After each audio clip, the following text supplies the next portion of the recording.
విదేశాల నుంచి కూడా వచ్చి ఉపాధి హామీ పని మీద రీసెర్చ్ పేపర్లు రాసిన వాళ్ళు కూడా ఉన్నారు. అంత గొప్ప పథకం ఈ పథకం. అందుకే దీనికి మహాత్మా గాంధీ పేరు పెట్టడం జరిగింది.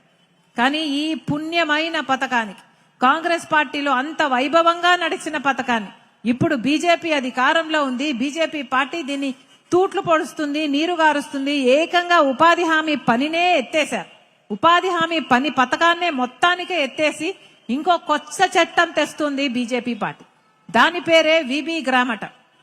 రాజశేఖర రెడ్డి గారు కాంగ్రెస్ పార్టీ చేసిన ఉపాధి హామీ పనికి ఇప్పుడు బీజేపీ తెచ్చిన ఈ కొత్త చట్టానికి నక్కకు నాగలోకానికి ఉన్నంత తేడా ఉంది. ఇంతకు ముందు పథకంలో అయితే రాజశేఖర రెడ్డి గారు కాంగ్రెస్ పార్టీ ఉపాధి హామీ పని చేసినప్పుడు ప్రతి గ్రామంలో ఏ పనులు జరగాలో ఆ పనులు చేశారు ఉపాధి హామీలు. అంటే గ్రామంలో ఒక రోడ్డు కావాలా, ఒక బావి కావాలా, లేక పూడికలు తీయాలా, లేక అంగన్వాడీకి ఒక బిల్డింగ్ కట్టాలా, ఇలా ఏ పని కావాలో ఆ పనికి ఉపాధి హామీ పనిని జోడించి ఆ కూలీల చేత ఆ పని చేయించి ఆ గ్రామాన్ని కూడా అభివృద్ధి చేసుకోగలిగారు.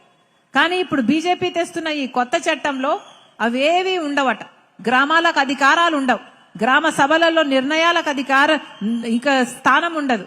బీజేపీ చెప్తుందట ఏ పనులు చెయ్యాలి అని. అంటే ఇంతకు ముందు చట్టంలో అసలు కాంట్రాక్టర్లే ఉండకూడదు అని చట్టం చెప్తే ఇప్పుడు బీజేపీ చట్టంలో కాంట్రాక్టర్లు కూడా పని చేస్తారట. అంటే ఏదో కాంట్రాక్టర్ ఒక రోడ్డు పనో ఒక ఇరిగేషన్ పనో పక్కన చేస్తుంటే ఈ ఉపాధి హామీ పనిని కూడా ఆ పనికి జోడిస్తే మీరందరూ వెళ్లి ఉపాధి హామీ పని ఆ కాంట్రాక్టర్ కింద చేసుకోవాలన్నమాట. ఇక కాంట్రాక్టర్ డబ్బులు ఇస్తాడో ఇవ్వడో, ఎప్పుడు ఇస్తాడో దేనికి గ్యారంటీ లేదు. అంటే ఆఖరికి గ్రామాలలో జరగాల్సిన పని, గ్రామ అభివృద్ధి కోసం జరగాల్సిన ఉపాధి హామీ పని ఇక గ్రామాలలో జరగదు. ఆ కాంట్రాక్టర్ కి మాత్రం లేబర్ సప్లై చేసే యంత్రాలుగా గ్రామాలు మిగిలిపోతాయన్నమాట. అంటే ఉపాధి హామీ పనిని ఇక గ్రామాలతో సంబంధం లేకుండా ఉట్టి లేబర్ సప్లై చేయడానికి మాత్రమే వాడుకోబోతుందన్నమాట బీజేపీ. ఇది ఎక్కడి న్యాయం అని అడుగుతుంది కాంగ్రెస్ పార్టీ. పేదవాడి కోసం తెచ్చిన ఈ పథకాన్ని ఇంత నీరుగారుస్తుంటే చూడలేకనే ఈ రోజు మేము ఉపాధి హామీ పనిని పరిరక్షించాలని ఒక ఉద్యమం లాగా చేపట్టాం కాంగ్రెస్ పార్టీ తరఫున. అంతేకాదు, నిజంగానే వీళ్లకు చిత్తశుద్ధి ఉంటే ఉపాధి హామీ 100 రోజులు నిర్వహించేవారు. కానీ మన రాష్ట్రంలో ఎక్కడే గాని పోయిన సంవత్సరం ఒక్క సంవత్సరం ఎగ్జాంపుల్ తీసుకున్నా 100 రోజులు పని ఎక్కడా ఇవ్వలేదు. ఇచ్చింది కేవలం 52 రోజులు మాత్రమే పని ఇచ్చారు. సగటున ఇచ్చిన రాష్ట్రంలో ఏ ఊర్లో తీసుకున్నా 52 రోజులకు మించలేదు పని ఇవ్వడం. మరి అలాంటప్పుడు 52 రోజులు కూడా వీళ్ళు పని ఇవ్వలేదు. వీళ్ళు 125 రోజులు ఇస్తామని కొత్త చట్టంలో చెప్తున్నారు. ఎలా నమ్మాలి? 100 రోజులు ఇవ్వాలి కానీ ఇవ్వలేదు. వీళ్ళు ఇచ్చిందేమో 52 రోజులే, కానీ 125 రోజులు ఇస్తాము అని చెప్తున్నారే. అందుకే చెప్తున్నా, ఈ 125 రోజులు పని ఇస్తాము అని బీజేపీ ఏదైతే చెప్తుందో అది పచ్చి అబద్ధం, బూటకం, ఒక మోసం. మిమ్మల్ని మభ్యపెట్టే ప్రయత్నం చేస్తున్నారు తప్పితే నిజంగానే వీళ్ళకు చిత్తశుద్ధి ఉంటే, వీళ్ళకు నిజంగానే 125 రోజులు ఇచ్చే చిత్తశుద్ధి ఉంటే కనీసం చట్టం చెప్పినట్టుగా 100 రోజులు పనైనా ఇచ్చేవాళ్ళు ఇన్ని సంవత్సరాలు. కానీ బీజేపీ అధికారంలోకి వచ్చిన 12 సంవత్సరాలలో ఏ సంవత్సరము 100 రోజులు పని ఇవ్వలేదు బీజేపీ పార్టీ. ఇప్పుడేమో 125 రోజులు ఇస్తామంటున్నారు. నిజంగానే వీళ్ళకు 125 రోజులు పని ఇచ్చే చిత్తశుద్ధి ఉంటే 18.5 లక్షల జాబ్ కార్డులు ఎందుకు తొలగిస్తారు? కేవలం నిరుడు సంవత్సరంలోనే 18.5 లక్షల జాబ్ కార్డులు తొలగించేశారు చంద్రబాబు గారు ముఖ్యమంత్రి అయినాక. మరి ఎందుకు అని అడుగుతుంది కాంగ్రెస్ పార్టీ. నిజంగానే మీకు ఉపాధి హామీ పని చేసే చిత్తశుద్ధి ఉంటే అంతమందికి జాబ్ కార్డులు ఎందుకు తొలగించారు? అంటే 37 లక్షల మందికి ఉపాధి హామీ పని లేకుండానే చేసింది కదా కూటమి సర్కార్. ఇది ఎక్కడి న్యాయం అని అడుగుతున్నా. అంతేకాదు, ఉపాధి హామీ పని ఇదివరకు చట్టంలో పూర్తి డబ్బులు కేంద్ర ప్రభుత్వమే పెట్టుకునేది. కానీ ఇప్పుడు ఈ కొత్త చట్టంలో కేంద్ర ప్రభుత్వం అన్ని డబ్బులు ఇవ్వదట. 60% మాత్రం వాళ్ళు ఇస్తారట, 40% రాష్ట్ర ప్రభుత్వమే పెట్టుకోవాలట. వాస్తవానికి మన రాష్ట్రం దగ్గర అన్ని డబ్బులు లేవు. మన ఖజానాలో ఇప్పుడు కనీసము జీతాలు ఇచ్చుకోవడానికి, ప్రభుత్వ ఉద్యోగస్తులు జీతాలు ఇచ్చుకోవడానికి కూడా డబ్బు లేవు. దానికి కూడా అప్పులు చేస్తున్నారు, దానికి మళ్ళీ వడ్డీలు కడుతున్నారు. కానీ ఈ బిల్లుకు మాత్రం చంద్రబాబు గారు మద్దతు ఇచ్చారు. మళ్ళీ ఇప్పుడు డబ్బులు లేవని అడుక్కొని తిరుగుతున్నారు. అక్కడ బిల్లుకు మద్దతు ఇవ్వడం ఎందుకు, మళ్ళీ ఇప్పుడు అక్కడ అడుక్కొని తిరగడం ఎందుకు? నిజంగానే వీళ్ళకు ఉపాధి హామీ పని చిత్తశుద్ధితో చేసే ఉద్దేశమే ఉంటే అసలు డబ్బులు తగ్గించే వాళ్లే కాదు. రాష్ట్రం మీద 40% భారం వేశారు అంటే దానికి అర్థం వీళ్ళకు ఉపాధి హామీ పథకం మీద చిత్తశుద్ధి లేదు, ముమ్మాటికి లేదు. పూర్తి భారం కేంద్ర ప్రభుత్వందే ఉండేది. అంటే కేవలం పనిముట్లకు మాత్రమే రాష్ట్ర ప్రభుత్వం డబ్బులు పెట్టుకునేది. అంటే ఇది వరకు 500 కోట్లు ఖర్చు అయితే ఇప్పుడు కొత్త చట్టంలో మన రాష్ట్రం మీద 5,000 కోట్ల భారం పడబోతుంది. ఈ డబ్బంతా ఎక్కడి నుంచి వస్తుంది? పెట్టుకోలేదు. మన రాష్ట్రం పెట్టుకోలేదు కాబట్టి 40% చేయాల్సిన చంద్రబాబు గారు పనులు చేయరు. ఎందుకంటే మన రాష్ట్రం పెట్టుకోలేదు డబ్బులు. ఇక మన రాష్ట్రం 40% పెట్టుకోకపోతే 60% బీజేపీ పెట్టాల్సిన అవసరం కూడా రాదు. అంటే మొత్తానికి ఏం చేస్తున్నారు అంటే ఈ ఉపాధి హామీ పథకానికి ఒక గుండు సున్నా చుడుతున్నారన్నమాట. అంటే ఇక ఉపాధి హామీ పని లేకుండా అసలు ఇది పోవడం దండగా అనేటట్టుగా అనిపించేట్టుగా చేస్తున్నారు. అందుకే కాంగ్రెస్ పార్టీ ఇంతలా కొట్లాడుతుంది. కొట్లాడాల్సింది ఒక ఉపాధి హామీ పనికి మాత్రమే కాదమ్మా. మన రాష్ట్రంలో చాలా సమస్యలు ఉన్నాయి. రైతులకు చూసుకుంటే గిట్టుబాటు ధర లేదు. ప్రతి రైతు 2.5 లక్ష అప్పు కలిగి ఉన్నాడు.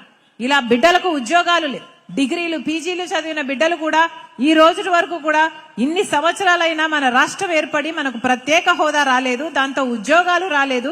దాంతో వీళ్ళంతా రోడ్ల మీద తిరుగుతున్నారు, లేకపోతే ఆటో డ్రైవర్లుగా గిగ్ వర్కర్లుగా పనిచేస్తున్నారు. చంద్రబాబు గారి ప్రభుత్వం జాబ్ క్యాలెండర్ ఇస్తామన్నారు, ఇవ్వలేదు. జగన్మోహన్ రెడ్డి గారి ప్రభుత్వం అంతకు ముందు జాబ్ క్యాలెండర్ ఇస్తామన్నారు, ఇవ్వలేదు. అంటే ఎవరికి పట్టింది?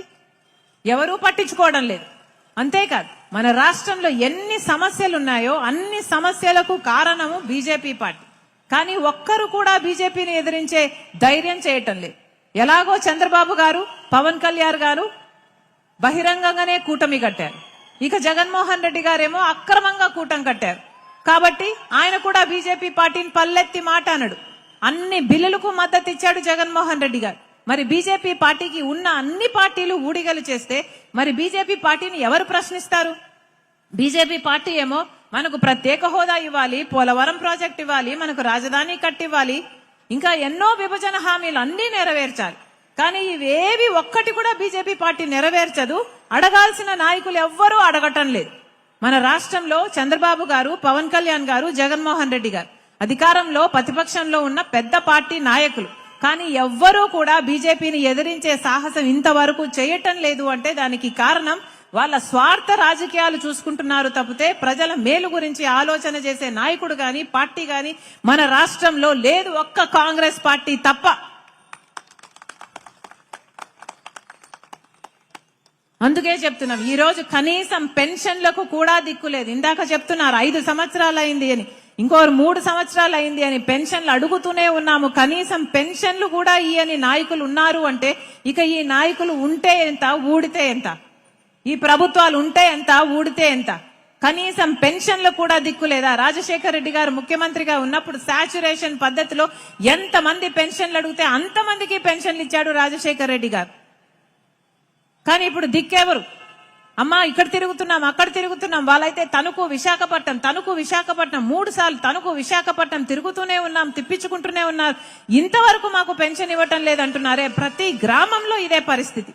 మరి కనీసం పెన్షన్లకు కూడా దిక్కు లేదు అంటే ఇక పేదవాడిని ఆదుకునేది ఎవరు?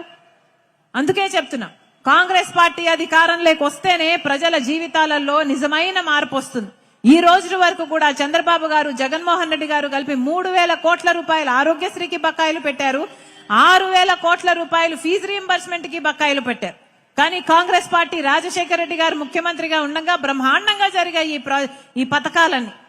మళ్ళీ ఇవన్నీ అమలు కావాలి అంటే కాంగ్రెస్ పార్టీని మీరు ఆశీర్వదిస్తేనే ఈ మార్పు సాధ్యమవుతుంది. ఈ హస్తం గుర్తుకు మీరు ఓటేస్తే రాజశేఖర రెడ్డి గారు ముఖ్యమంత్రి అయ్యారు. ఈ హస్తం గుర్తుకు మీరు ఓటేస్తేనే రాజశేఖర రెడ్డి గారు ఆరోగ్యశ్రీ చేయగలిగారు, ఫీజు రీయింబర్స్మెంట్ చేయగలిగారు, పేదవాళ్లకు ఇల్లులు కట్టించగలిగాడు. ఇవన్నీ సాధ్యమైంది ఎందుకు అంటే రుణమాఫీ కూడా చేయగలిగాడు. అంటే దానికి కారణం కాంగ్రెస్ పార్టీ. రాజశేఖర రెడ్డి గారు కాంగ్రెస్ పార్టీ నాయకుడిగా ఇన్ని చేయగలిగినప్పుడు మరి ఈ నాయకులంతా మిగతా పార్టీ నాయకులుగా చేయలేకపోతున్నారు అంటే దానికి తేడా కాంగ్రెస్ పార్టీ మంచి పార్టీ, ప్రజల గురించి ఆలోచన చేసే పార్టీ. ఈ మిగతా పార్టీలు అన్ని వాళ్ళ స్వార్థ రాజకీయాలు చేసే పార్టీలు అనే కదా అర్థం.